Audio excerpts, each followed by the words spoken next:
برسوں پہلے کی بات ہے، کسی ملک پر ایک بادشاہ حکومت کرتا تھا۔ اس نے ایک بہت خوبصورت علاقے میں اپنے لیے ایک عالیشان محل تعمیر کروایا اور اپنی شان و شوکت کے ساتھ اس محل میں رہتا تھا۔ ایک دن جب وہ اپنے محل سے باہر نکلا تو اس نے دیکھا اس کے محل کے سامنے کسی نے ایک مٹی کا گھر تعمیر کیا۔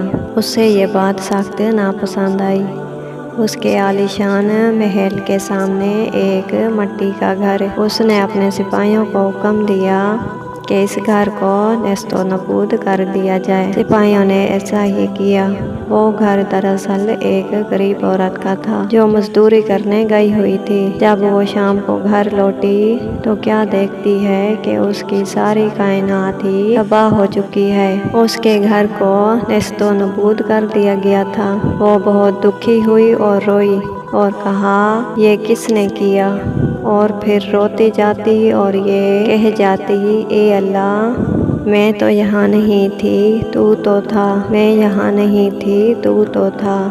اتنا ظلم کیسے ہو گیا؟ کہتے ہیں کہ رحمت خداوندی نے ایسا جوش کھایا کہ بادشاہ کا محل پورے کا پورا زمین میں دھنس گیا۔ میں یہ سن کر لرز گئی۔ ایک تو کسی مظلوم پر ناحق ظلم نہ کریں، دوسرا اپنی ہر چیز اللہ کے سپرد کیجیے۔